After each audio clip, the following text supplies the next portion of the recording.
नमस्कार, मैं विशाखा ठाकुर। स्वागत है आप सभी का 3 टीवी में। प्रमुख वर्चुअल डिजिटल एसेट्स की कीमतों में पिछले 24 घंटों में वृद्धि हुई है, क्योंकि यूएस मैक्रो इकोनॉमिक इंडिकेटर्स के हालिया रुझान ने फेडरल रिजर्व द्वारा अगले हफ्ते एफओएमसी मीट के दौरान प्रमुख लेंडिंग रेट्स को बढ़ाने की नेग्लिजिबल चांस की ओर इशारा किया है।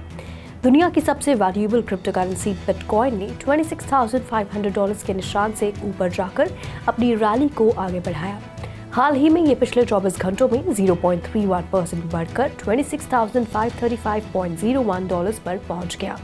इथीरियम मार्केट वैल्यू में दूसरा सबसे बड़ा क्रिप्टो 0.32% कम $1,626.99 पर ट्रेड कर रहा था। छोटे टोकन में हेडरा, हैशग्राफ और सोलाना के सोल ने प्रमुख टोकन में 6% और 3% की बढ़त हासिल की।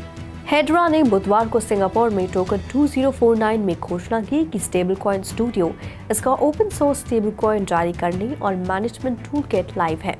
इस बीच सोल से जुड़े परपेचुअल फ्यूचर्स कॉन्ट्रैक्ट्स में ओपन इंटरेस्ट एक हफ्ते में 35% उछलकर 2 महीने के उच्चतम 16.25 मिलियन सोल पर पहुंच गया है, जो कि मार्केट में इनफ्लक्स ऑफ मनी का प्रतिनिधित्व करता है।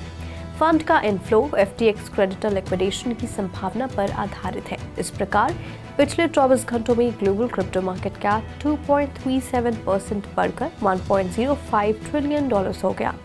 इसके साथ ही टोटल क्रिप्टो मार्केट का वॉल्यूम 9.17% बढ़कर $35.51 बिलियन हो गया। डीफाई का टोटल वॉल्यूम वर्तमान में $2.05 बिलियन है और सभी स्टेबल कॉइन्स का वॉल्यूम $33.43 बिलियन है, जो टोटल क्रिप्टो मार्केट के 24 घंटे की वॉल्यूम का क्रमश 5.78% और 94.13% का प्रतिनिधित्व करता है। बिटकॉइन का डोमिनेंस 0.25% बढ़कर 48.93% हो गया। टॉप 15 टोकन का बैरोमीटर IC15 इंडेक्स 0.80% बढ़कर 34,306.20 पर पहुंच गया।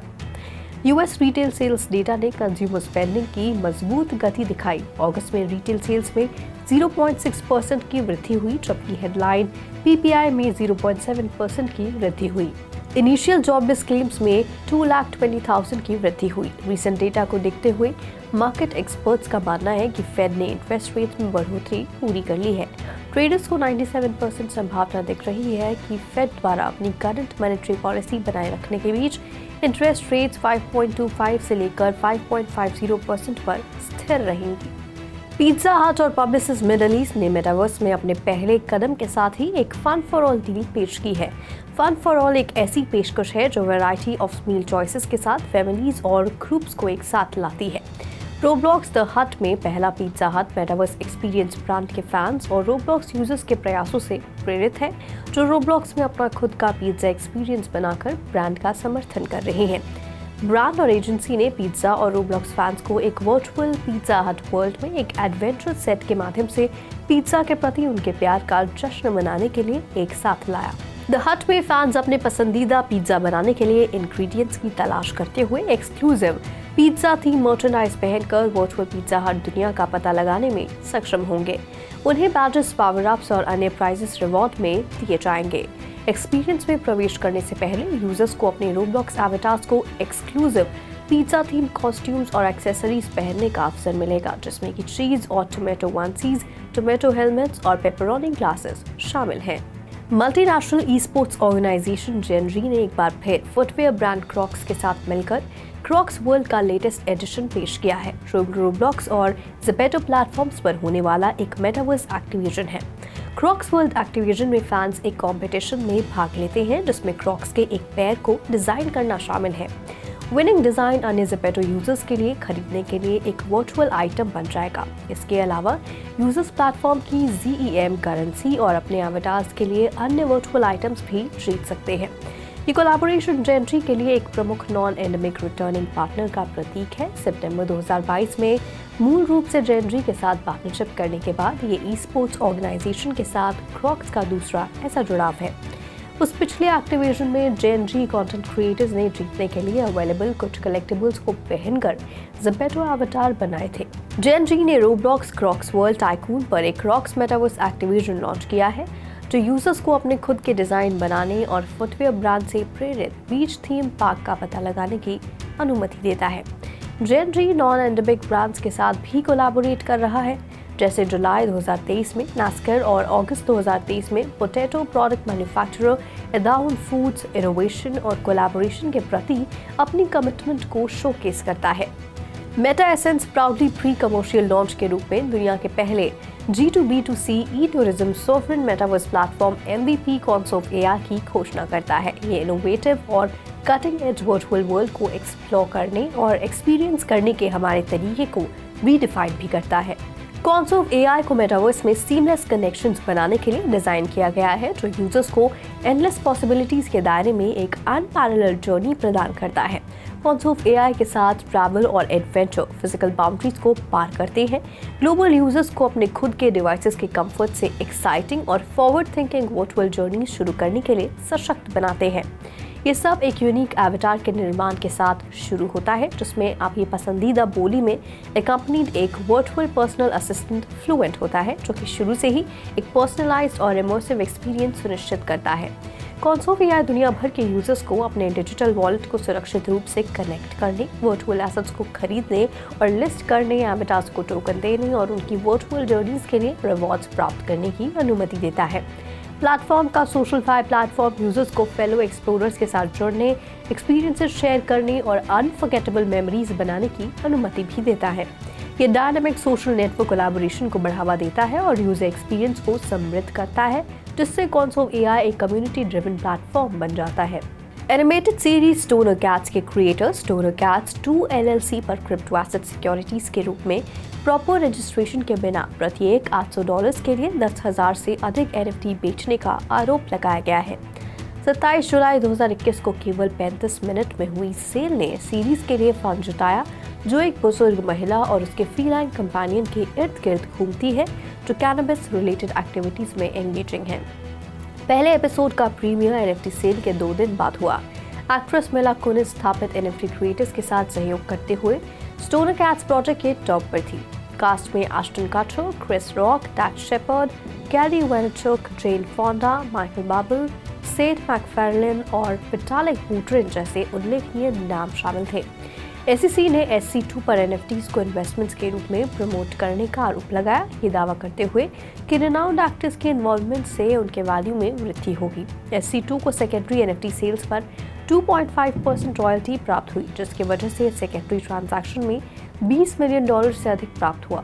जवाब में SC2 एक सीज एंड डिसेस्ड ऑर्डर $1 मिलियन के सिविल पेनल्टी और इन्वेस्टर्स को रीइम्बर्स के लिए एक फेयर फंड पर सहमत हुआ।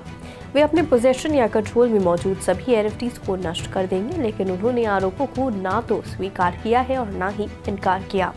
जापान के लीडिंग क्राउड फंडिंग प्लेटफॉर्म कैम्पफायर ने हाल ही में लेफ्ट4 नामक एक नए बिजनेस के फॉर्मेशन की घोषणा की, जिसका लक्ष्य Web3 सेक्टर में प्रवेश करना है। Web3 टेक्नोलॉजी का उपयोग करके लिव4 इनोवेटिव क्राउड फंडिंग और कम्युनिटी सर्विसेज की पेशकश करने के साथ साथ नई NFT और DAO सर्विसेज को लॉन्च करने की उम्मीद करता है। इस कदम के साथ कैम्पफायर ब्लॉकचेन और NFTs के ग्रोइंग ट्रेंड का फायदा उठा रहा है, क्योंकि वह अपनी ऑफरिंग्स का विस्तार करना और जापान और उसके बाहर नए कस्टमर्स तक पहुंचना चाहता है। उम्मीद है कि लिव4 के लॉन्च से क्राउड फंडिंग इंडस्ट्री में हलचल मच जाएगी और Web3 स्पेस में अधिक इन्वेस्टर्स आकर्षित भी होंगे। Friend.tech एक ऐसा प्लेटफॉर्म जो यूजर्स को डिजिटल एसेट्स को साझा करने और ट्रेड करने की अनुमति देता है। इथेरियम पर इसका डेली ट्रेडिंग वॉल्यूम प्रभावशाली $12.3 मिलियन तक पहुंच गया है। ये तीसरी बार है जब Friend.tech ने इथेरियम नेटवर्क पर NFT ट्रेडिंग वॉल्यूम को पार कर लिया है।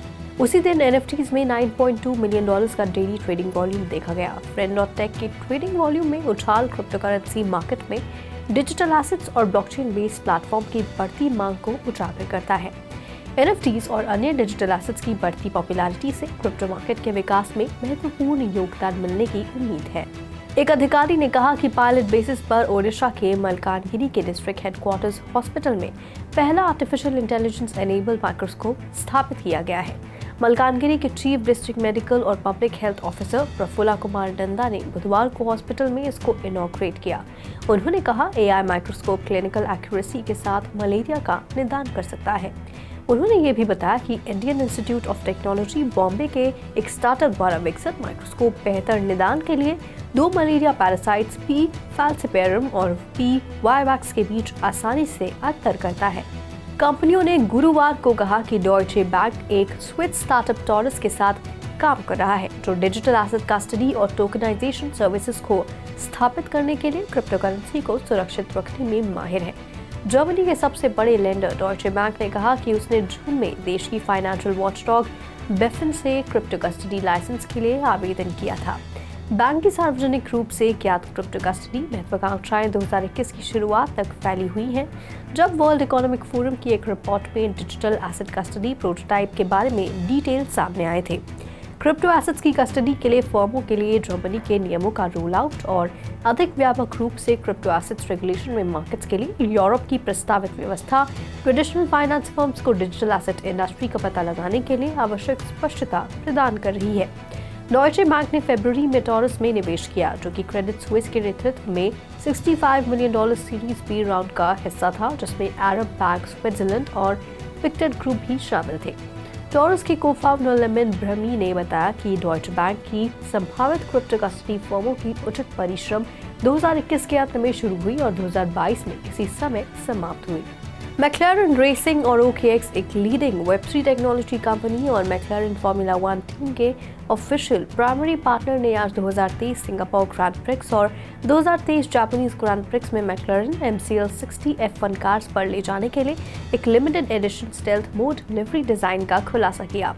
स्टेल्थ मोड लिवरी को OKX और मैक्लारेन द्वारा को डिजाइन किया गया था और ये मैक्लारेन के लिवरी कलरवे को बदल देगा। स्लीक और अंडरस्टेटेड डिजाइन चेंज और इनोवेशन को अपनाते हुए उत्कृष्टता के लिए प्रयास के लिए दो ब्रांड्स के विश्वास का प्रतिनिधित्व करता है। MCL 60 को 13 सितंबर को सिंगापुर में एक एक्सक्लूसिव मीडिया इवेंट में स्टेल्थ मोड में प्रदर्शित किया गया था। इस इवेंट में OKX के chief marketing officer Haider Rafique, McLaren F1 team के ड्राइवर्स लैंडो नॉरिस और ऑस्कर पिएस्ट्री और मैक्लारेन रेसिंग के एग्जीक्यूटिव डायरेक्टर पार्टनरशिप्स और एक्सेलरेटर मैट डेरिंगटन ने भाग लिया। मैक्लारेन स्टोर के माध्यम से एक लिमिटेड एडिशन टी-शर्ट उपलब्ध होगी और वेब3 कॉन्फ्रेंस टोकन 2049 में उपस्थित लोगों के लिए एक गिव अवे भी अवेलेबल होगा। OKX 14 सितंबर से 17 सितंबर तक चेस सिंगापुर में McLaren themed fan zone OKX race club की मेजबानी करेगा, जिसमें एक stealth mode show car, racing simulators, giveaways और सरप्राइज गेस्ट शामिल होंगे। आज के लिए बुलेटिन में फिलहाल इतना ही। ऐसी ही वेब3 से जुड़ी तमाम खबरों के लिए देखते रहिए 3.0 TV। लॉग इन करें हमारी वेबसाइट www.3voicetv.io पर या फिर स्कैन कीजिए QR कोड।